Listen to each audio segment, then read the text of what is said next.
السلام علیکم ورحمۃ اللہ وبرکاتہ۔ بسم اللہ الرحمن الرحیم۔ اللہم صلی وسلم علی نبینا محمد۔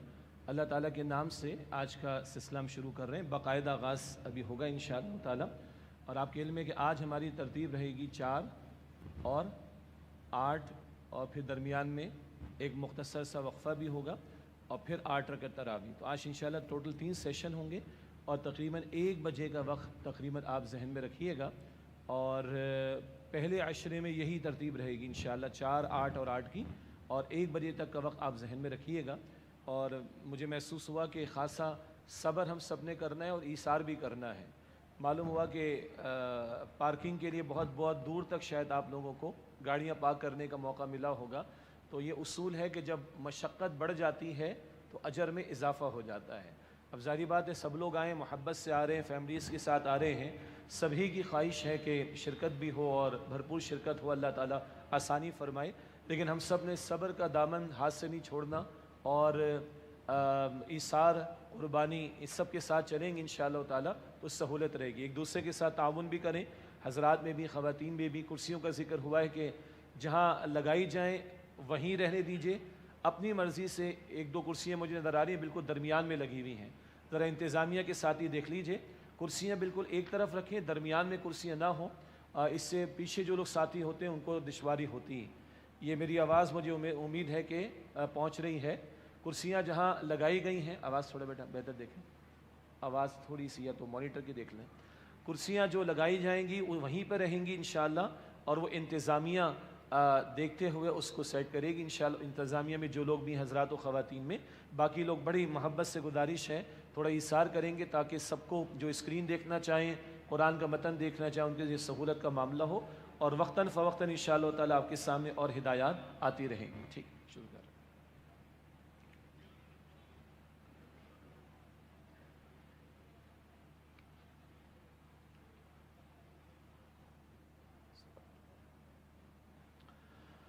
الحمد للہ رب العالمین والصلاة والسلام علی سید الانبیاء والمرسلین، اما بعد، اعوذ باللہ من الشیطان الرجیم، بسم اللہ الرحمن الرحیم۔ وَإِذِ اسْتَسْقَىٰ مُوسَىٰ لِقَوْمِهِ فَقُلْنَا اضْرِبْ بِعَصَاكَ الْحَجَرَ فَانْفَجَرَتْ مِنْهُ 12 عَيْنًا قَدْ عَلِمَ كُلُّ أُنَاسٍ مَّشْرَبَهُمْ كُلُوا وَاشْرَبُوا مِن رِّزْقِ اللَّهِ وَلَا تَعْثَوْا فِي الْأَرْضِ مُفْسِدِينَ صدق اللہ العظیم۔ اللہم صلی وسلم علی نبینا محمد۔ رب اشرح لی صدری ویسر لی امری واحلل عقدۃ من لسانی یفقہوا قولی واجعل لی وزیرا من اہلی، آمین یا رب العالمین۔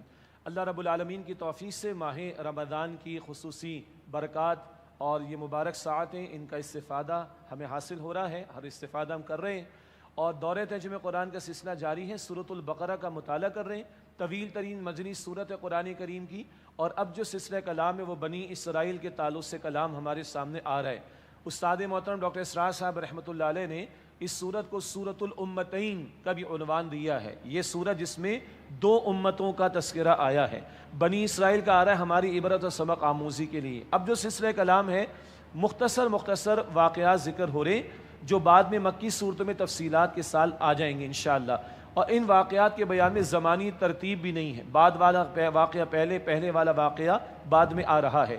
موسیٰ علیہ السلام و بنی اسرائیل کو اللہ تعالیٰ نے نجات دی، فرعون اور آل فرعون غرق ہوئے، یہ مصر سے ہجرت کر گئے، بعد میں بنی اسرائیل کے لوگوں نے بچھڑے کی پوجا پاٹ بھی کر ڈالی۔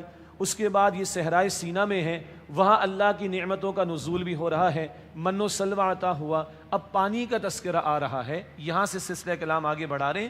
سورۃ البقرہ آیت نمبر 60 ارشاد ہوا، وَإِذِ اسْتَسْقَىٰ مُوسَىٰ لِقَوْمِهِ، اور یاد کرو جب موسیٰ علیہ السلام نے اپنی قوم کے لیے اللہ تعالیٰ سے پانی مانگا، فَقُلْنَا اضْرِبْ بِعَصَاكَ الْحَجَرَ، تو ہم نے فرمایا کہ اپنا عصا پتھر پر مارو۔ اس عصا کے بڑے کمالات ہیں، بہت بڑا معجزہ جو موسیٰ علیہ السلام کو عطا ہوا، تو فرمایا گیا کہ پتھر پر اپنے عصا کو مارو، فَانْفَجَرَتْ مِنْهُ 12 عَيْنًا، تو اس پتھر میں سے 12 چشمے پھوٹ نکلے۔ 12 قبیلے تھے، اور قبائلی زندگی میں جھگڑوں کے معاملات بہت ہو جاتے ہیں، ہمارے بھی آپ انٹیریئر سندھ میں، پنجاب کے علاقوں میں قبائلی لڑائیاں خیبر پختونخوا میں صدیوں چلا کرتی ہیں، تو ہر قبیلے کے لیے علیحدہ اہتمام ہو رہا ہے۔ البتہ ایک ضرب عصا کی موسیٰ علیہ السلام کی جانب سے یہ معجزانہ معاملہ ہے، اور پتھر سے 12 چشمے پھوٹ پڑے۔ قد علم کل اناس مشربہم، یقیناً ہر قبیلے نے اپنے پانی کے پینے کی جگہ کو جان لیا. کلوا واشربوا من رزق اللہ، ہم نے فرمایا کہ کھاؤ اور پیو اللہ کے رزق میں سے. ولا تعثوا فی الارض مفسدین، اور زمین میں فساد مچاتے نہ پھرو. وَإِذْ قُلْتُمْ يَا مُوسَىٰ، اور یاد کرو جب تم نے کہا اے موسیٰ، لَن نَّصْبِرَ عَلَىٰ طَعَامٍ وَاحِدٍ، ہم ایک ہی کھانے پر ہرگز صبر نہیں کر سکتے. من و سلوہ مل رہا تھا نا. اچھا، گزشتہ رات میری گفتگو میں ایک غلطی مجھ سے ہوئی، میں اس کی تصحیح کر رہا ہوں. یہ ابھی صحرائے سینا ہے، ہجرت ہو چکی ہے، بنی اسرائیل کو نجات مل گئی فرعون اور آل فرعون سے، صحرا میں ہیں اور اللہ نے بادل کا سایہ بھی کر دیا. خیمے کب تک چلیں گے؟ لاکھوں کی تعداد ہے. اللہ نے دھوپ سے بچانے کے لیے بادل کا سایہ بھی کر دیا. موسیٰ علیہ السلام ساتھ ہیں ابھی، اور یہ میں تصحیح کر رہا ہوں اپنی کل کی بات کی. اور من اور سلوہ نازل ہو رہا ہے. من وہ شبنم کی طرح قطرے ہوتے تھے اور وہ جم جاتے تھے، اناج کی شکل بن جاتی تھی. اور سلوہ وہ بٹیر کی طرح پرندے ہوا کرتے تھے اور ان کے لیے کھانے پینے کی حاجات پوری ہو رہی تھی، اور پانی کا بھی بندوبست ہو گیا. اب اللہ معجزانہ طور پر سایہ بھی عطا کر رہا ہے، من و سلوہ بھی عطا فرما رہا ہے، پانی بھی عطا فرما رہا ہے. یہ ساری ضروریات لاکھوں لوگوں کی پوری ہو رہی، مگر کہتے ہیں نا پیٹ بھرا ہو تو مستیاں سوچتی ہیں، پیٹ بھرا ہو تو مستیاں سوچتی ہیں. اب یہ کہہ رہے ہیں لن نصبر علی طعام واحد، ہم ایک ہی کھانے پر اے موسیٰ ہرگز صبر نہیں کر سکتے. فادع لنا ربک، لہذا ہمارے لیے اپنے رب سے دعا کیجیے. یخرج لنا مما تنبت الارض، کہ ہمارے لیے وہ چیزیں نکالے جو زمین اگاتی ہے. من بقلها وقثائها وفومها وعدسها وبصلها، اور اس کا ساگ، یعنی زمین سے جو ساگ نکلتا ہے اس کا ساگ، اور ککڑی اور گیہوں اور مسور اور پیاز. یہ فومها، فوم بعض نے اس کا مفہوم لہسن کا بھی بیان کیا ہے، اس کی تفصیل کا موقع نہیں. تو ساگ اور ککڑی اور گیہوں اور مسور اور پیاز، یہ ہے چٹخارے آگے زبان پر. تو شکر ہے ابھی وہاں پہ آن لائن آرڈر پلیسمنٹ کی گنجائش نہیں تھی، 1000+ ڈیز اس کی گنجائش نہیں تھی. ابھی اتنا ہی انہوں نے ذکر کیا ہے، مگر کیا ہے، پیٹ بھرا ہوا ہے، اب مستیاں سوج رہی ہیں. قال، موسیٰ علیہ السلام نے فرمایا، اتستبدلون الذی هو ادنی بالذی هو خیر، کیا تم بدلے میں لینا چاہتے ہو وہ چیز جو ادنا ہے اس چیز کی جگہ جو عمدہ ہے؟ اللہ کی عطا معجزانہ طور پر من و سلوہ مل رہا ہے، تم اس کے مقابلے میں ادنا چیزوں کا تقاضا کرتے ہو. اب بڑا سخت بیان ہے. اہبطوا مصرا، جاؤ کسی شہر میں اتر جاؤ. اتر جاؤ سے مراد ہے جاؤ کہیں جا کے سیٹل ہو جاؤ، خود تلاش کر لو. فإن لکم ما سألتم، تو بے شک تمہیں وہ مل جائے گا جو تم نے مانگا. وضربت علیہم الذلۃ والمسکنۃ، اور ان پر ذلت اور محتاجی مسلط کر دی گئی. وباءوا بغضب من اللہ، اور وہ اللہ کے غضب کے مستحق ہو گئے. یہ کن لوگوں کا بیان ہے؟ اسی البقرہ میں ہم نے پڑھا وَأَنِّي فَضَّلْتُكُمْ عَلَى الْعَالَمِينَ، آیت نمبر 47 میں. اس وقت کے جہان والوں پر فضیلت ملی. تورات، زبور، انجیل بنی اسرائیل کو ملی. بڑی بڑی بادشاہتیں داؤد علیہ السلام، سلیمان علیہ السلام، جناب طالوت کی، ان کو ملی. مگر اللہ فرما رہے ان پر ذلت اور محتاجی تھوپ دی گئی، مسلط کر دی گئی، اور وہ اللہ کے غضب کے مستحق ہوئے. محض چہیتے نہیں تھے اللہ کے، اللہ نے کتاب کی ذمہ داری دی تھی، پیغمبر کا ساتھ دینے کی ذمہ داری دی تھی، تورات کی ذمہ داری دی تھی، پیغمبر کا مشن اس میں دست و بازو بننے کی ذمہ داری دی تھی. جب زمانوں پر چٹخارے آ رہے ہیں، دنیا پرستی میں مبتلا ہو رہے ہیں، کتاب کو پس پش ڈال رہے ہیں، پیغمبر کا مشن چھوڑ رہے ہیں، اللہ نے ذلت اور محتاجی ان پر مسلط کر دی اور اللہ کے غضب کے وہ مستحق ہو گئے. کیوں؟ ارشاد ہوا ذالک بانہم کانوا یکفرون بآیات اللہ، یہ اس لیے ہوا کہ وہ اللہ کی آیتوں کا انکار کرتے رہتے تھے. ویقتلون النبیین بغیر الحق، اور انبیاء علیہم السلام کو ناحق قتل یعنی شہید کرتے تھے. ذالک بما عصوا وکانوا یعتدون، یہ اس وجہ سے تھا کہ وہ نافرمانیاں کرتے تھے اور حد سے بڑھ جایا کرتے تھے. یہ ان کے جرائم کا بیان، اللہ کی آیات کا انکار. نوٹ کیجئے گا، یہود نے، بنی اسرائیل نے تورات کو اللہ کا کلام ماننے سے انکار نہیں کیا، اللہ کے کلام کے تقاضوں پر عمل نہیں کرتے تھے. اور ان ظالموں نے انبیاء کو شہید تک کیا ہے. زکریا علیہ السلام، یحییٰ علیہ السلام شہید ہوئے. بعض انبیاء، بعض مفسرین نے لکھا ایک دن میں 43 انبیاء تک کو انہوں نے شہید کیا، معاذ اللہ. یہ تاریخ ان کی بھری ہوئی، اور اللہ تعالیٰ یہ ہماری عبرت کے لیے بیان کر رہا ہے. آج ہمارے پاس کتاب ہے، آج ہمارے پاس رسول اللہ علیہ السلام کا مشن ہے، مگر عظیم اکثریت امت کی اسے کتاب کو پس پش ڈالا ہے. عظیم اکثریت امت کی اسے اللہ کے رسول کے مشن کو پس پش ڈالا ہے. ہاں، نبوت ختم ہو گئی رسول اللہ علیہ السلام پر، مگر انبیاء کے بعد ان کے ورثاء علماء ہیں، نیک لوگ ہیں. اس امت میں اللہ کے نیک بندوں کو شہید کیا گیا. امام مالک پر ظلم ہوا, امام ابو حنیفہ پر ظلم ہوا, امام احمد بن حنبل پر ظلم ہوا رحمۃ اللہ علیہ مجمعین, شیخ احمد سندی رحمۃ اللہ علیہ پر ظلم ہوا, سید احمد شہید رحمۃ اللہ علیہ, شاہ اسماعیل شہید رحمۃ اللہ علیہ. ان بزرگوں کو شہید کروانے میں اپنوں کا کردار تھا.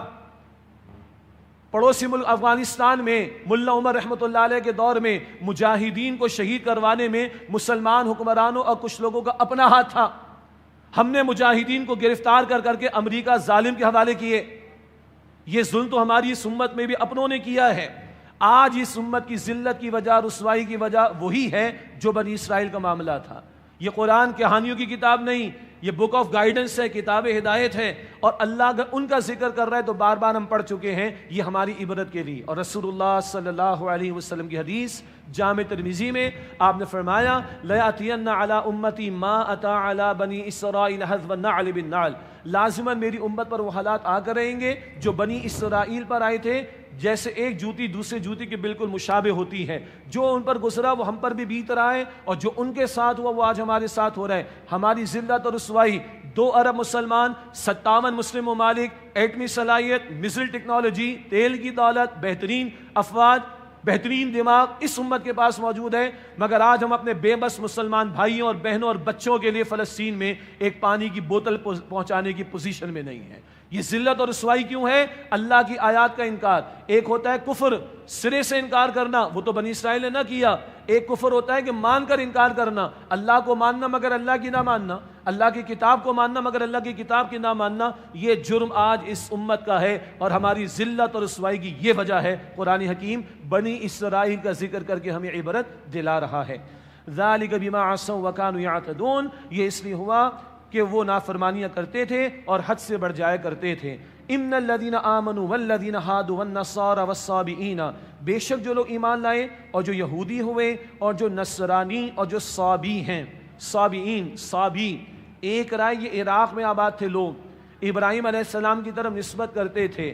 بعد میں ان میں بگاڑ پیدا ہو گیا, ستارہ پرستی کے شرک میں مبتلا ہو گئے. البتہ 4 گروہوں کا ذکر, ایمان والے مراد مسلمان, یہودی اور نصرانی اور صابئین. من آمن باللہ والیوم الآخر وعمل صالحا. جو کوئی اللہ تعالیٰ پر اور آخرت کے دن پر ایمان لائے اور عمل کرے نیک, فلہم اجرہم عند ربہم. تو ایسے لوگوں کے لیے ان کا اجر ان کے رب کے پاس ہے. ولا خوف علیہم ولا ہم یحزنون. اور ان پر نہ کوئی خوف ہوگا اور نہ ہی وہ غمگین ہوں گے. یہ آیت بڑی قیمتی ہے اس معنی میں کہ ایک تصور وحدت ادیان کا, یونٹی آف ریلیجن, سب کو ایک بنا دو. کوئی رحمان کہتا ہے, کوئی رام کہتا ہے, کوئی گاڈ کہتا ہے, کیا فرق پڑتا ہے؟ ایک ہی تو ہو گیا. سبھی آخرت کو کسی نہ کسی درجے میں مانتے, کوئی فرق تھوڑی ہے. چلو کوئی موسیٰ کو مان لے, کوئی عیسیٰ کو مان لے, کوئی محمد مصطفیٰ کو مانے نہ مانے, کیا فرق پڑتا ہے؟ صلی اللہ علیہ وسلم. فرق پڑتا ہے. اسی البقرہ میں آیت نمبر 8 میں ہم پڑھ چکے, کچھ ہیں جو کہتے ہیں کہ ہم اللہ پر ایمان لائے, آخرت پر ایمان لائے, اور اللہ فرماتے وہ ایمان والے نہیں ہیں. کیوں نہیں ہیں؟ وہ محمد مصطفیٰ علیہ السلام کے رسالت پر ایمان نہیں لاتے. یہ پورا سلسلہ کلام بنی اسرائیل کے تعلق سے ہے. ان کو بھی 5ویں رکوع میں دعوت دے دی گئی, کس پر ایمان لاؤ؟ آخری پیغمبر پر صلی اللہ علیہ وسلم. اگلا نقطہ, ہر دور میں جو نبی موجود رہے ان پر جو ایمان لایا, نیک عمل اس نے اختیار کیا, وہ اللہ کے کامیاب. اب مسلم وہ ہوگا لیگلی جو محمد صلی اللہ علیہ وسلم کے رسالت کو تسلیم کرے, وہی مسلمان کہلائے گا. اگلی بات, صرف ایمان لانا کافی نہیں ہے, ایمان کے تقاضوں پر عمل کرنا, اعمال صالحہ انجام دینا بھی ضروری. اور یہ قرآن کتاب ہدایت ہے, یہ پریکٹیکل بک ہے, بک آف گائیڈنس ہے. اس قرآن کریم میں اعمال صالحہ کا پورا پیکج آئے گا, انفرادی زندگی بھی اور اجتماعی زندگی بھی, عقائد بھی, ایمانیات بھی, عبادات بھی, معاملات بھی, گھر بھی, معاشرت بھی, معیشت بھی, سیاست بھی, عدالت بھی, ریاست بھی. اعمال صالحہ کا آل انکلوسیو پیکج سامنے رہنا چاہیے. جو یہ اختیار کریں گے ان پر نہ کوئی خوف ہوگا نہ وہ غمگین ہوں گے. اللہ تعالیٰ ان لوگوں میں مجھے, آپ کو, ہم سب کو شامل فرمائے. اگلی بات پہلے بھی اشارتاً آئی ہے, وَإِذْ أَخَذْنَا مِيثَاقَكُمْ وَرَفَعْنَا فَوْقَكُمُ الطُّورَ. اور یاد کرو جب ہم نے تم سے پختہ وعدہ لیا اور تم پر طور پہاڑ کو بلند کیا صائبان کے طور پر. یہ بعد میں بھی بات آئے گی سورہ اعراف میں. ان کے اوپر اللہ تعالیٰ نے طور کو معلق کر دیا تاکہ ڈر اور خوف پیدا ہو, دل میں نرمی پیدا ہو, اور کتاب کو تھام کر اس کے تقاضوں پر عمل کریں. اور کتاب سے مراد تورات جو ان کو عطا ہوئی. خذوا ما آتیناکم بقوۃ, اور حکم دیا کہ جو کچھ ہم نے تمہیں عطا کیا ہے اسے مضبوطی سے تھامو، وَاذْكُرُوا مَا فِيهِ، اور جو کچھ اس میں اسے یاد رکھو، لَعَلَّكُمْ تَتَّقُونَ، تاکہ تم بچ سکو، مراد ہے کہ اللہ کی پکڑ اور عذاب سے بچ سکو۔ ثُمَّ تَوَلَّيْتُم مِّن بَعْدِ ذَلِكَ، پھر اس وعدے کے بعد تم پھر گئے، فَلَوْلَا فَضْلُ اللَّهِ عَلَيْكُمْ وَرَحْمَتُهُ لَكُنتُم مِّنَ الْخَاسِرِينَ، تو اگر تم پر اللہ کا فضل اور اس کی رحمت نہ ہوتی تو تم ضرور نقصان اٹھانے والوں میں سے ہو جاتے۔ وَلَقَدْ عَلِمْتُمُ الَّذِينَ اعْتَدَوْا مِنكُمْ فِي السَّبْتِ، اور تم انہیں خوب جانتے ہو جنہوں نے تم میں سے ہفتے کے دن کے بارے میں تجاوز کیا تھا۔ فَقُلْنَا لَهُمْ كُونُوا قِرَادَةً خَاسِئِينَ، تو ہم نے انہیں کہہ دیا کہ دھتکارے ہوئے بندر ہو جاؤ۔ یہ اللہ کا کلام بتا رہا ہے بندر بنایا گیا، تفصیل ابھی سورہ اعراف میں آئے گی۔ یہ ہفتے والا دن اصحاب سبت، سبت انگلش میں کہا جاتا ہے، یہ بنی اسرائیل کے لوگ تھے۔ یہ ان کا واقعہ سورۃ الاعراف کے 21ویں رکوع میں آئے گا تفصیل سے۔ حیلہ اختیار کیا، دین کے حکم کے بارے میں وے آؤٹ نکالنا، راستہ نکالنا، غیر شرعی ہیلے اختیار کرنا، ان لوگوں نے روش اختیار کی تو اللہ نے ذلیل اور دھتکارا ہوا بندر بنا دیے جانے کی سزا ان لوگوں کو دی تھی۔ تفصیل سورۃ الاعراف میں آئے گی انشاءاللہ۔ فَجَعَلْنَاهَا نَكَالًا لِمَا بَيْنَ يَدَيْهَا وَمَا خَلْفَهَا وَمَوْعِظَةً لِلْمُتَّقِينَ، تو ہم نے اس واقعے کو ان کے لیے عبرت بنا دی ہے جو اس وقت موجود تھے اور جو بعد میں آنے والے تھے، اور اسے پرہیزگاروں کے لیے نصیحت بنا دی ہے۔ پرہیزگار متقین، گناہوں سے بچنے والے۔ وَإِذْ قَالَ مُوسَىٰ لِقَوْمِهِ، اور یاد کرو جب موسیٰ علیہ السلام نے اپنی قوم سے فرمایا، إِنَّ اللَّهَ يَأْمُرُكُمْ أَن تَذْبَحُوا بَقَرَةً، بے شک اللہ تمہیں حکم دیتا ہے کہ تم ایک گائے ذبح کرو۔ قَالُوا أَتَتَّخِذُنَا هُزُوًا، وہ بولے کہ آپ ہم سے مذاق کر رہے ہیں۔ قَالَ أَعُوذُ بِاللَّهِ، موسیٰ علیہ السلام فرمایا کہ میں اللہ کی پناہ مانگتا ہوں، أَنْ أَكُونَ مِنَ الْجَاهِلِينَ، کہ میں مذاق کر کے نادانوں میں شامل ہو جاؤں۔ اب ہوا کیا تھا، ایک شخص بنی اسرائیل کا قتل ہو گیا، اس کے قاتل کا پتہ نہیں چل رہا تھا۔ اللہ تعالیٰ نے موسیٰ علیہ السلام کو تعلیم فرمائی کہ ان سے کہیے کہ گائے ذبح کریں اور گائے کا ایک حصہ لے کر مقتول کو لگائیں یا ماریں، مقتول زندہ ہو کر اپنے قاتل کا پتہ بتا دے گا۔ اس میں بڑی حکمت تھی، وہ آ جائے گی آگے چل کر۔ تو اس نسبت سے سورت کا نام بھی البقرہ، مگر یہ مطلب نہیں کہ پوری سورت میں بقرہ یعنی گائے کا یا بچھڑے کا ذکر آئے گا، نہ، اس واقعے کی نسبت سے سورت کا نام البقرہ۔ اچھا، یہ جو ابھی واقعے کا ذکر آ رہا ہے یہ تفصیل اگلے رکوع میں بھی آ جائے گی انشاءاللہ تعالی۔ قَالُوا ادْعُ لَنَا رَبَّكَ يُبَيِّن لَنَا مَا هِيَ، وہ کہنے لگے ہمارے لیے اپنے رب سے پوچھئے، وہ ہمیں واضح طور پر بتائے کہ وہ کیسی گائے ہو۔ یہ وہ قوم ہے جس نے اللہ کے احکام سے فرار اختیار کرنے کی مستقل کوشش کی، جان چھڑانا، بوجھ سے جان چھڑانا معاذ اللہ بوجھ سمجھتے تھے۔ سیدھا حکم تھا گائے ذبح کرتے، کوئی بھی گائے لے لیتے، مگر نہیں، سوال پر سوال، سوال پر سوال۔ جیسے آج ہمارا مزاج ہے نا، انتہائی ادب سے میں عرض کر رہا ہوں، معاشرے کے اندر سوالات کا بڑا رواج ہے، آن لائن کوسچن، یہ کوسچنز، وہ question, social media online, مفتی آن لائن، عالم آن لائن، فلاں آن لائن، ڈیٹا بینک کا ڈیٹا بینک بھرا ہوا ہے۔ But when it comes to the action, عمل کے میدان میں بات کریں، رات بھر بحثیں ہوتی ہیں، بعض لوگ دین کے مسئلے پر بحثیں کرتے ہیں اور 5 بجے سو جاتے، فجر کی نماز ادا نہیں کرتے۔ اللہ ہمیں معاف رکھے، یہ علمی عیاشی نہیں ہونی چاہیے، یہ ذہنی عیاشی نہیں ہونی چاہیے۔ اللہ مجھے اور آپ کو، ہم سب کو علم نافع عطا فرمائے، علم حاصل کریں، سوال کریں، کوئی مسئلہ نہیں، بے جا سوالات نہ کریں۔ یہاں تھا حکم کہ گائے ذبح کرو، مسئلہ ختم، لیکن نہیں، آپ بتائیے، اپنے رب سے پوچھ کر بتائیے، موسیٰ یبین لنا ما ہی، وہ ہمیں واضح طور پر بتائے وہ کیسی گائے ہو۔ قال انہ یقول، موسیٰ علیہ السلام نے فرمایا بے شک اللہ فرماتا ہے، انہا بقرۃ لا فارد ولا بکر، وہ گائے نہ بوڑھی ہو نہ بالکل بچھیا، عوان بین ذالک، بلکہ درمیانی عمر کی ہو، ففعلوا ما تؤمرون، تو اس پر عمل کرو جو تمہیں حکم دیا جا رہا ہے۔ قالوا ادع لنا ربک، پھر کہنے لگے اپنے رب سے ہمارے لیے پوچھئے واضح طور پر، یبین لنا ما لونہا، ہمیں بتائے واضح طور پر کہ اس کا رنگ کیسا ہو۔ قال انہ یقول، موسیٰ علیہ السلام نے فرمایا بے شک اللہ فرماتا ہے، انہا بقرۃ صفراء، کہ وہ زرد رنگ کی گائے ہو، فاقع لونہا، جس کی رنگت تیز ہو، تسر الناظرین، وہ دیکھنے والوں کو بھلی لگتی ہو۔ پھر باز نہیں آ رہے، قالوا ادع لنا ربک، اب کہنے لگے اپنے رب سے پھر ہمارے لیے پوچھئے، یبین لنا ما ہی، وہ ہمارے لیے واضح فرما دے کہ وہ گائے کیسی ہو۔ ان البقرہ تشابہ علینا، بے شک وہ گائے ہم پر مشتبہ ہو گئی ہے۔ اتنی وضاحت بھی آگے، پھر بھی کیا ہے، مان کر نہیں دے رہے، مشتبہ ہو گئی ہے۔ وَإِنَّا إِن شَاءَ اللَّهُ لَمُهْتَدُونَ، اور اگر اللہ نے چاہا تو مجھ سے ضرور ڈھونڈ لیں گے۔ یہ ان کی بچت ہو گئی، انشاءاللہ کہہ کر بچت ہو گئی، ورنہ روایات میں ذکر آتا ہے کہ قیامت تک بھی یہ گائے ملنے والی نہیں تھی۔ قال انہ یقول، موسیٰ علیہ السلام نے فرمایا کہ بے شک اللہ تعالیٰ یہ ارشاد فرماتا ہے، انہا بقرۃ، یہ گائے ہے، لا غلول تثیر الارض، ایسی سدھائی ہوئی نہ ہو جو ہل چلاتی ہو، ولا تسقی الحرث، اور نہ ہی کھیتی کو پانی دیتی ہو، مسلمۃ لا شیۃ فیہا، وہ بالکل سالم ہو، اس میں کوئی داغ نہ ہو۔ اب اللہ تعالیٰ نے بالکل ان کے لیے سارا کچھ سیٹ کر دیا اور بھاگنے کا کوئی راستہ نہ چھوڑا۔ قالوا الآن جئت بالحق، کہنے لگے اب آپ ٹھیک ٹھیک بات لائے ہیں۔ فذبحوها، پھر انہوں نے اس معین گائے کو ذبح کیا۔ وما كادوا يفعلون، حالانکہ وہ ایسا کرنے والے لگتے نہیں تھے۔ چاروں نہ چار، اب کیا کریں، اب تو کرنا ہی پڑ جائے گا۔ بہت عرصہ لگا، بڑی مشکل سے گائے ملی اور بڑا معین کر دیا اللہ سبحانہ و تعالیٰ نے ان کے لیے۔ اب اگلا رکوع ہے جس میں بتایا جا رہا ہے کہ گائے کیوں ذبح کروائی گئی۔ پس منظر میں نے آپ کے سامنے رکھا تھا، اب وہ آ رہا ہے اور حکمت بھی سامنے آئے گی۔ ارشاد ہوا، وَإِذْ قَتَلْتُمْ نَفْسًا فَادَّارَأْتُمْ فِيهَا، اور یاد کرو جب تم نے ایک شخص کو قتل کیا پھر تم ایک دوسرے پر اس کا الزام لگانے لگے۔ وَاللَّهُ مُخْرِجٌ مَا كُنْتُمْ تَكْتُمُونَ، اور اللہ ظاہر کرنے والا تھا وہ بات جو تم چھپا رہے تھے۔ مقتول جو قتل ہو گیا اس کے قاتل کا پتہ نہیں چل رہا تھا، ایک دوسرے پر بلیم گیم چل رہا تھا، ایک دوسرے پر الزام تراشی چل رہی تھی، اللہ ظاہر فرما دے گا۔ فرمایا فَقُلْنَا اضْرِبُوهُ بِبَعْضِهَا، تو ہم نے کہا کہ اس مقتول کے جسم پر گائے کا ایک حصہ مارو۔ كَذَلِكَ يُحْيِي اللَّهُ الْمَوْتَى، یوں اللہ مردوں کو زندہ فرماتا ہے۔ وَيُرِيكُمْ آيَاتِهِ، اور تمہیں اپنی نشانیاں دکھاتا ہے۔ لَعَلَّكُمْ تَعْقِلُونَ، شاید کہ تم سمجھو۔ وہ گائے ذبح ہوئی، اس کا ایک حصہ مقتول کو مارا گیا، وہ کھڑا ہوا اور اس نے اپنے قاتل کا نام بتایا۔ اس البقرہ میں نوٹ کیجئے گا کئی واقعات آئے ہیں، اللہ نے مردے کو زندہ کر کے کھڑا کر دیا ہے، سبحان اللہ۔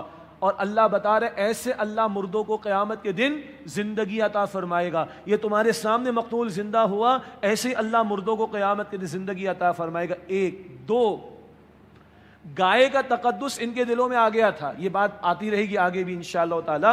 گائے کا تقدس ان کے دلوں میں آ گیا تھا، جیسے آج ہندوستان کا ہندو ہو جو 1 ارب سے زیادہ کی تعداد، تو ہندوستان بلکہ 1.5 ارب کی تعداد ہو گئی ہندوستان کے اندر، مسلمانوں کو دیگر کو نکال دو تو 1 ارب تو ہوگا جو گائے کے تقدس کے معاذ اللہ قائل ہیں۔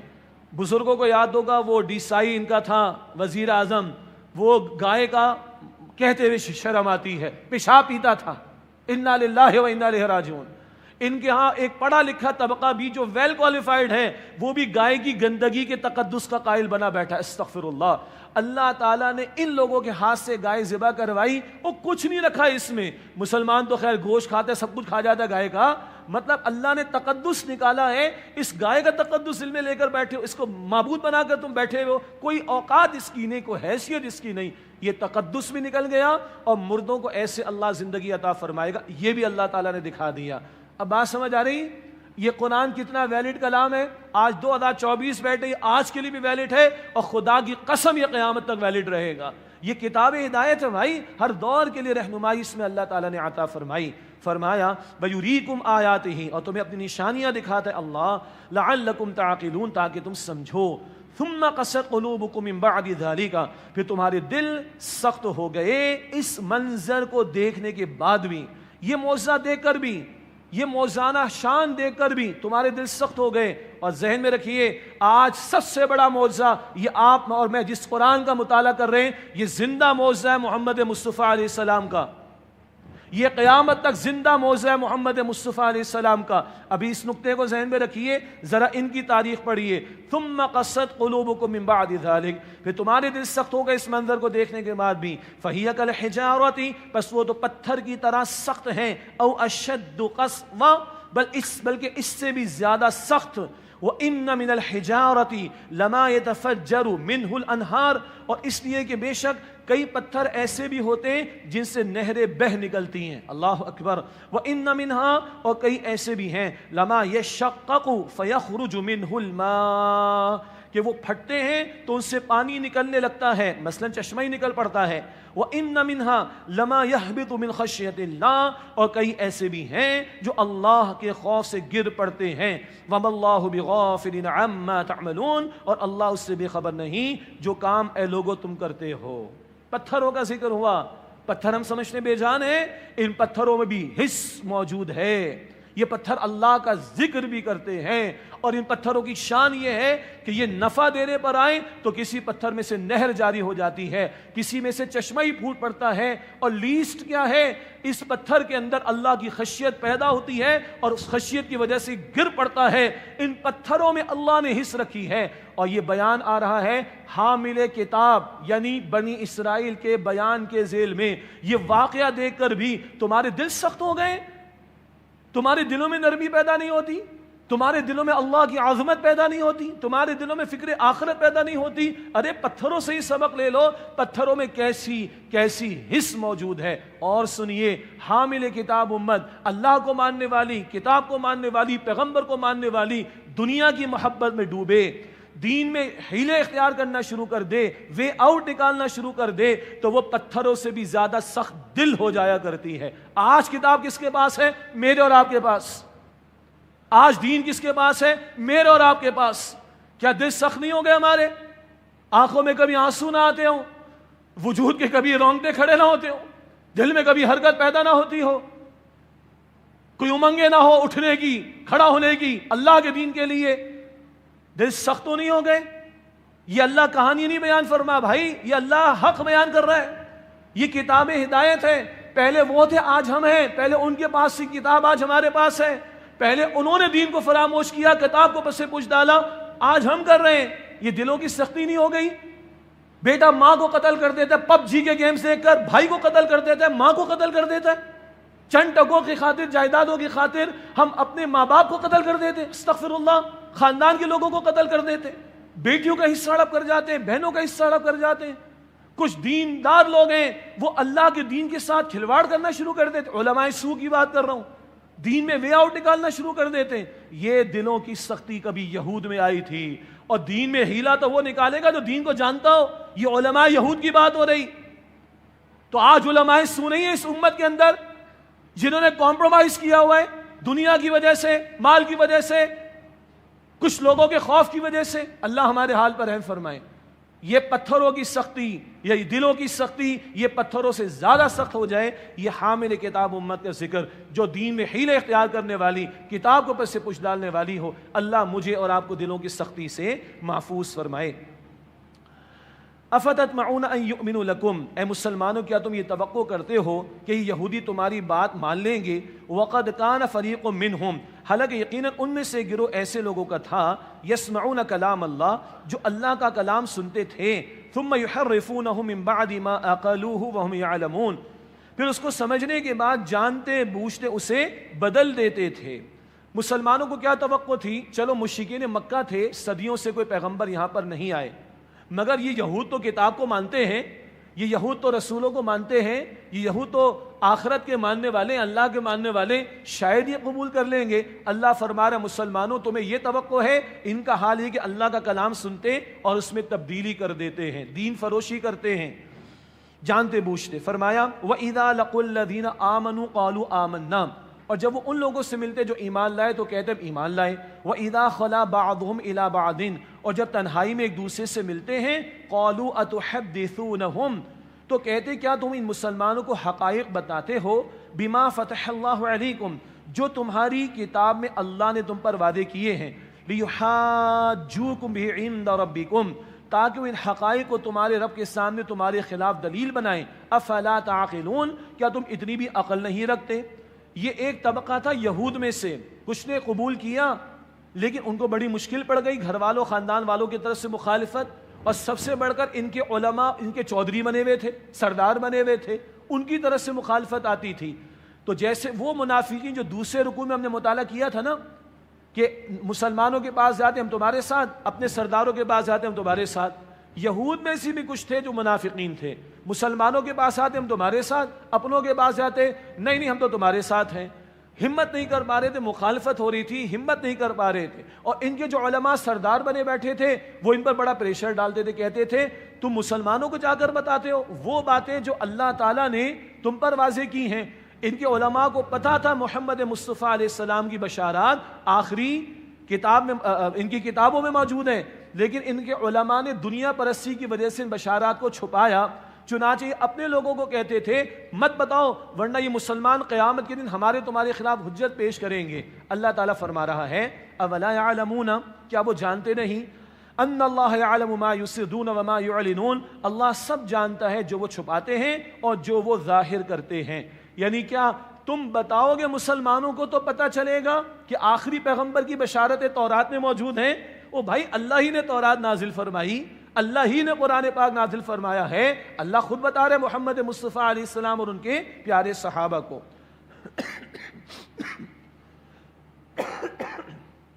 معاف کیجیے گا. اس کے بعد ان کے عوام الناس کا ذکر ہے. عوام ہمارے بھی ہیں، عوام ان کے بھی تھے. فرمایا وَمِنْهُمْ أُمِّيُّونَ، اور ان میں کچھ ان پڑھ ہیں، ان پڑھ، لا يعلمون الكتاب الا امانیہ، جو کتاب کو تو نہیں جانتے سوائے جھوٹی امیدوں کے.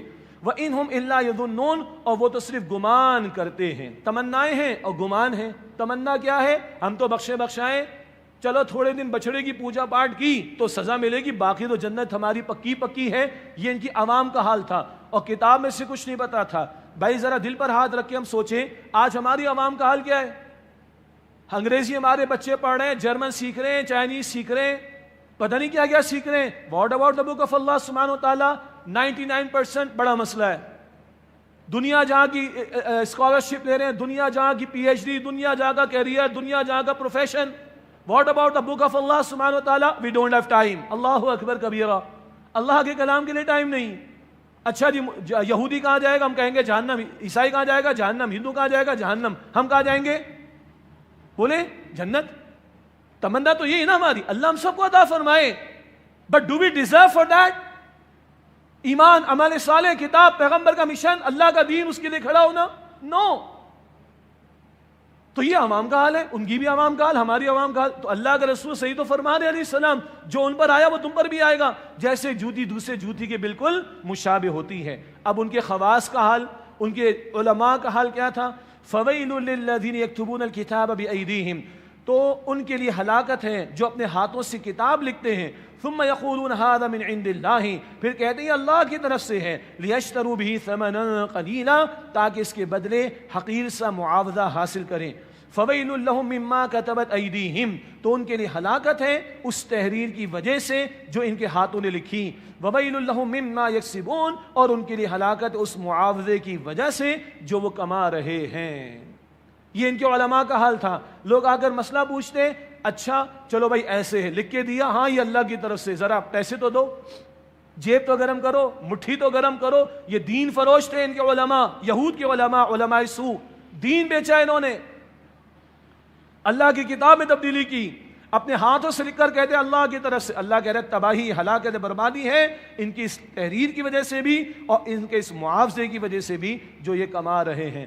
علماء حق بھی ہوتے ہیں، اللہ ہمیں علماء حق سے جڑے رہنے کی توفیق عطا فرمائے، اور وہ تمام معروف مکاتب فکر میں ملیں گے انشاءاللہ تعالی. ہمارا دل وسیع ہونا چاہیے. اللہ ہماری علماء سو سے حفاظت فرمائے، جو دنیا پرست ہوتے ہیں، جو دین کا سودا کرتے ہیں اور دین کے اندر ہیلے بہانے بناتے ہیں اور پیسے بٹورتے لوگوں سے. اللہ علماء سو سے ہماری حفاظت فرمائے اور علماء حق سے اللہ تعالی ہمیں جڑنے کی توفیق عطا فرمائے. وَقَالُوا لَن تَمَسَّنَا النَّارُ إِلَّا أَيَّامًا مَّعْدُودًا، اور انہوں نے کہا کہ ہمیں جہنم کی آگ گنتی کے چند دن کے سوا ہرگز نہیں چھوئے گی. قل، اے نبی علیہ السلام فرمائیے، اتخذتم عند اللہ عہدا، کیا تم نے اللہ سے کوئی عہد لے رکھا ہے؟ فلن یخلف اللہ عہدہ، تو اللہ اپنے عہد کی خلاف ورزی ہرگز نہ کرے گا. ام تقولون علی اللہ ما لا تعلمون، یا تم اللہ پر بہتان باندھ رہے ہو جس کا تم علم نہیں رکھتے. یہ کہتے تھے اچھا چلو جرم تو ہم نے کیا، سزا چلو بھگت لیں گے، تھوڑی سی بھگت لیں گے، چند دن ہم نے بچھڑے کی پوجا پاٹ کی، چند دن جہنم کی آگ ہمیں چھوئے گی، اس کے بعد ہم کدھر؟ ہم جنت میں. پہلی بات تو یہ ہے، ہاؤ ڈیئر پیپل سے دس، بڑی جرات ہے لوگوں کی کہ جہنم کی آگ کو چھو لیں گے. Is it a joke? ہم دنیا میں ماچس کی تیلی یا لائٹر کا جو شعلہ ہے 1 سیکنڈ برداشت نہیں کر سکتے. جہنم کی آگ برداشت کر سکیں گے؟ مسلمان بھی کبھی کبھی کہہ جاتے چلو جی مزے اڑا لو دنیا کے, ہاں تھوڑے سے مزے اڑا لو, اور تھوڑی دن جہنم کی آگ ہے, اس کے بعد تو جنت پکی ہماری. انا للہ و انا الیہ راجعون. ایک جگہ ہم قرآن پاک میں پڑھیں گے فما اصبرہم علی النار, بڑا حوصلہ ان کا جہنم کی آگ کو برداشت کرنے کا. اللہم اجرنا من النار, اللہ ہمیں آگ کے عذاب سے محفوظ فرما. ایک شعلہ ماچس کی تیل کا ہم برداشت نہیں کر سکتے, اور لوگ کہیں چند دن چھو لیں گے. اب آگے اللہ کی آیت دیکھیے, یہاں اگلی آیت کریمہ میں بقول استاد محترم ڈاکٹر اسرار صاحب رحمۃ اللہ علیہ کے ایک یونیورسل ٹروتھ اللہ تعالیٰ بیان کر رہا ہے, ایک عالمگیر سچائی کہہ لیں, یونیورسل ٹروتھ. کچھ اور بھی آئیں گے, کیا بلا کیوں نہیں.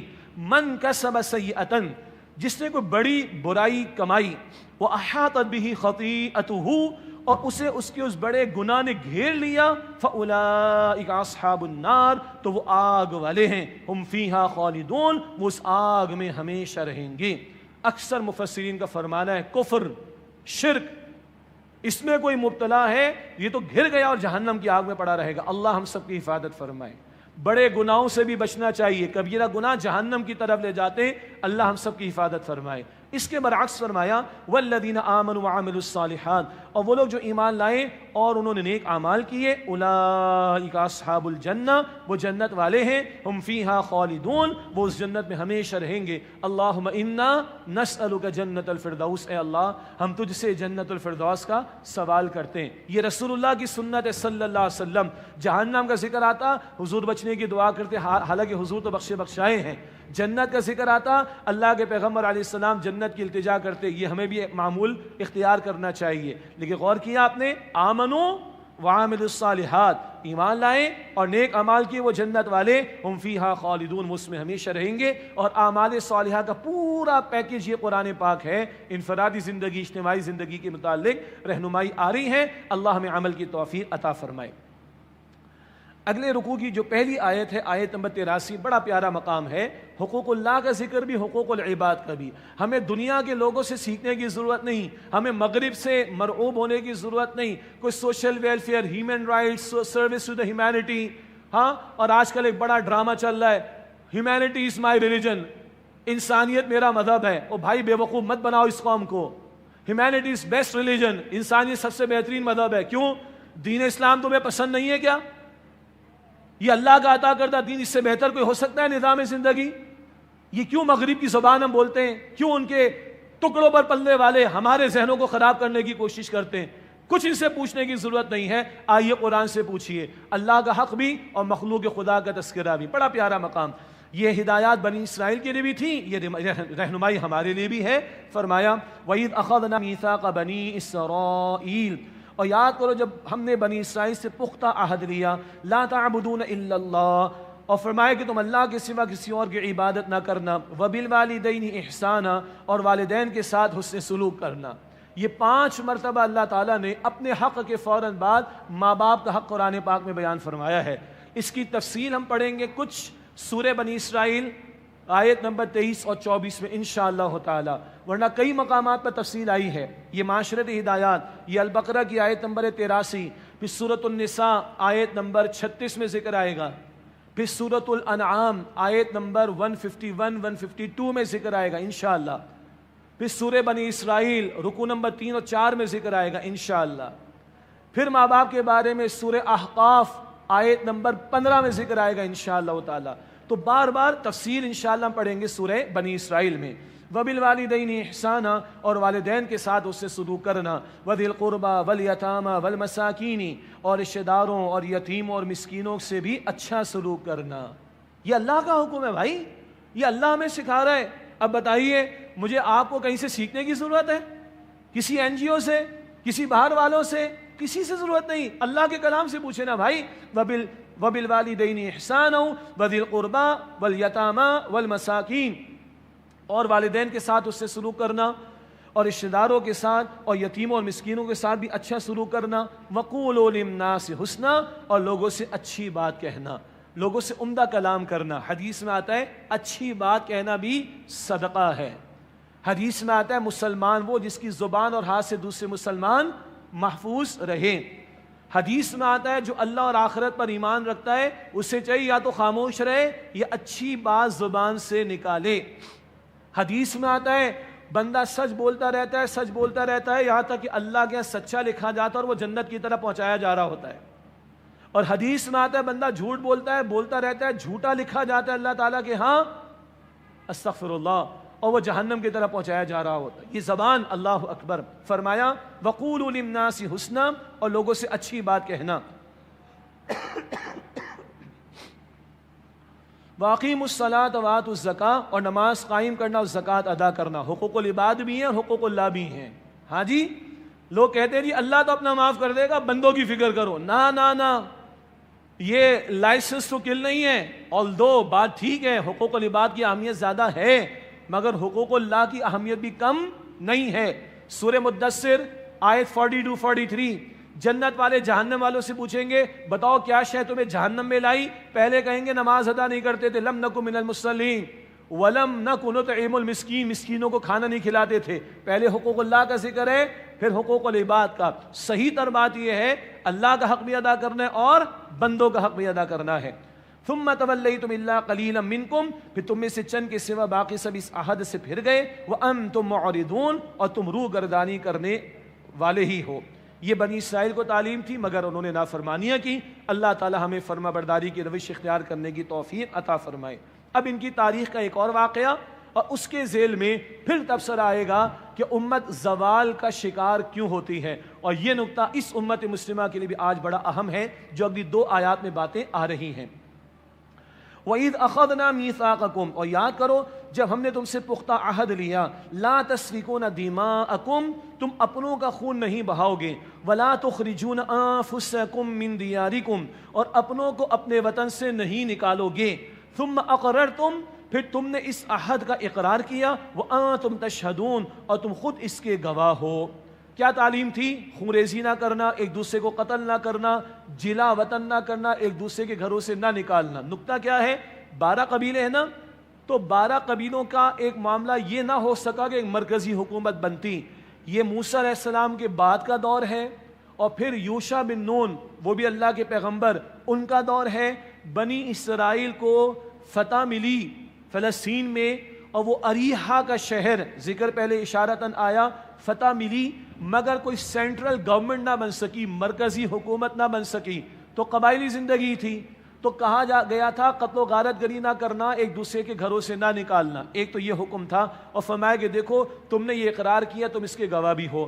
ثم انتم هؤلاء تقتلون انفسکم, پھر یہ تم ہی تو ہو جو اس عہد کے بعد اپنوں کو قتل کرتے ہو. وَتُخْرِجُونَ فَرِيقًا مِّنكُم مِّن دِيَارِهِمْ, اور اپنوں میں سے گروہ کو ان کے گھروں سے نکالتے ہو. تظاہرون علیہم بالإثم والعدوان, ان کے خلاف گناہ اور زیادتی کرتے ہوئے ان کے دشمنوں کی مدد کرتے ہو. وَإِن يَأْتُوكُمْ أُسَارًا, اور اگر وہ تمہارے پاس قیدی بن کر آئیں, تُفَادُوهُمْ, تو چھڑانے کے لیے ان کا فدیہ ادا کرتے ہو. وَهُوَ مُحَرَّمٌ عَلَيْكُمْ إِخْرَاجُهُمْ, حالانکہ تم پر ان کا گھروں سے نکالنا ہی حرام کیا گیا تھا. اب ہوا کیا کہ یہ حکم تھا کہ قتل و غارت گری نہ کرنا, ایک دوسرے کو تم جلا وطن نہ کرنا, مگر یہ حرکتیں شروع کر دیں, ایک دوسرے سے لڑ رہے ہیں, ایک دوسرے کو گھروں سے نکال رہے ہیں. اب کیا ہوا, جب قتل و غارت گری ہوگی اور قیدی بنائے جائیں گے تو پھر کہنے لگے اوہو ہمارے قبیلے کے لوگ تو قیدی بنا لیے گئے, چلو بھائی چندہ جمع کرو, کیمپین چلاؤ, فنڈز جمع کرو. کیوں بھائی؟ قیدیوں کو چھڑانے کے لیے, قیدیوں کو چھڑانے کے لیے پیسہ جمع کرو, چندہ جمع کرو, تاکہ بھائی اللہ کے حکم پر عمل کرے کہ قیدیوں کو چھڑانا ہے. اللہ اکبر. او بھائی تمہیں تو نکالنا ہی منع کیا گیا تھا, یہ لڑنا منع کیا گیا تھا, یہ قتل و غارت گری کرنا منع کیا گیا تھا, ایک دوسرے کو جلا وطن کرنا منع کیا گیا تھا. وہ حکم تو تم نے ٹال دیا, اور اب کہتے ہو کہ ڈونیشن جمع کرو, چندے جمع کرو, پیسے جمع کرو تاکہ ان کو چھڑایا جائے. یہ حکم تم کو یاد ہے. یہ کیا روش ہے؟ ایک حکم مان رہے اور ایک حکم نہیں مان رہے. نوٹ کیجئے, اب سنیے آگے. افتؤمنون ببعض الکتاب وتکفرون ببعض, تو کیا تم کتاب کے کچھ حصے پر ایمان رکھتے ہو اور کچھ حصے سے کفر کرتے ہو؟ ایک حکم مانا اور عمل کیا, ایک حکم توڑ دیا, خلاف ورزی کر ڈالی. یہ کیا کر رہا ہو؟ یہ پک اینڈ چوز کہاں سے آ گیا؟ یہ بٹس اینڈ پیسز میں دین کہاں سے آ گیا؟ یہ چوائس والا دین کہاں سے آ گیا؟ یہ اپنی مرضی چلانے والا دین کہاں سے آ گیا؟ ایک حکم مانا ایک نہ مانا نہ. فرمایا فما جزاء من يفعل ذلك منكم الا خزي في الحياة الدنيا، تو جو تم میں سے حرکت کرے اس کی سزا یہی ہے کہ دنیا کی زندگی میں رسوائی ہو. وَيَوْمَ الْقِيَامَةِ يُرَدُّونَ إِلَىٰ أَشَدِّ الْعَذَابِ، اور روز قیامت انہیں سخت ترین عذاب میں لوٹایا جائے گا. وَمَا اللَّهُ بِغَافِلٍ عَمَّا تَعْمَلُونَ، اور اللہ ان کاموں سے بے خبر نہیں جو تم لوگ کرتے ہو. کیوں ذلیل ہوئے دنیا میں؟ تم نے اللہ کی کتاب کے حصے بکھرے کیے، ڈویژن کر دیا اللہ کے احکام میں، ایک حکم مانا ایک حکم نہ مانا، ایک پر عمل نہیں ہے، اس لیے تم ذلیل ہو دنیا میں. ان کو کہا گیا اور اس سے شدید عذاب آخرت میں ہوگا. او بھائی اللہ کو ماننے والے تھے، یہ کتاب کے ماننے والے تھے، یہ پیغمبر کے ماننے والے تھے، مگر جب ڈویژن کر دی اللہ کے دین میں، حصے بکھرے کر دی اللہ کے احکام کے، تو اللہ نے دنیا میں ذلیل کیا اور قیامت میں شدید عذاب کی وعید ان کو سنائی جا رہی ہے. آج کتاب ہمارے پاس، آج دین ہمارے پاس، کیا حال ہے اللہ کے دین کا؟ رمضان کے روزے رکھ کر بھی لوگ نمازیں ضائع کر رہے ہیں. روزہ رکھا ہے کیونکہ سب نے رکھا، ہم بھی رکھ رہے ہیں. بھائی استغفر اللہ، اس لیے روزہ تھوڑی رکھنا ہے، اللہ کا حکم مان کے رکھنا ہے بھائی. اور نماز بھی اللہ کا حکم ہے، زکوٰۃ بھی اللہ کا حکم ہے، اور سود سے بچنا یہ بھی اللہ کا حکم ہے، بے پردگی سے بچنا یہ بھی اللہ کا حکم ہے، بے حیائی سے بچو اللہ کا حکم ہے، ناپ تول کی کمی سے بچو اللہ کا حکم ہے. تمہاری پارلیمنٹ میں فیصلہ اللہ کی شریعت کے مطابق ہو، یہ اللہ کا حکم ہے. تمہاری عدالتوں میں فیصلے اللہ کے حکم کے مطابق ہو، یہ اللہ کا حکم ہے. اور آج ہم نے اللہ کے دین کے حصے بکھرے کر رکھے.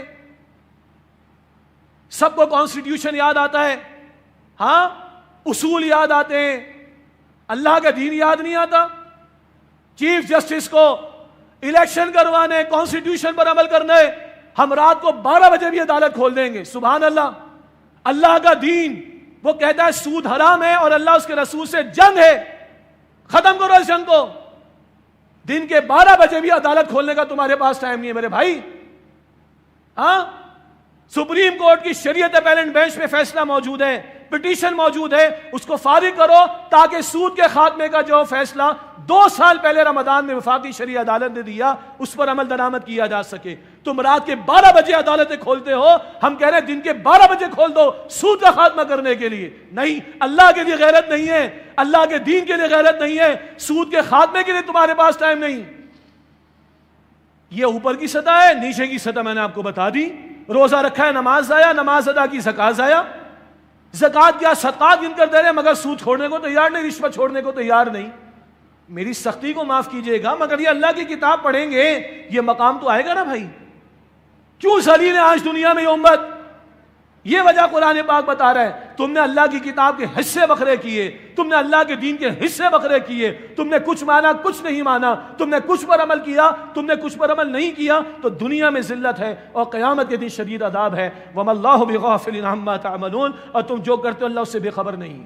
میں نے 2 جمعے پہلے خطاب جمعہ میں کہا ہے، آرمی چیف ہو، چیف جسٹس ہو، ملک کا صدر ہو، ملک کا وزیر اعظم ہو، پارلیمنٹ کے ممبرز ہو، سینٹ کے ممبرز ہو، صوبائی اسمبلی والے ہو، اور اس شہر یا اس ملک کے سیاستدان ہو، علماء دین ہو، مسجد کا امام ہو، شجاع الدین شیخ ہو یا عام مسلمان ہو، ہم سب نے مرنا ہے.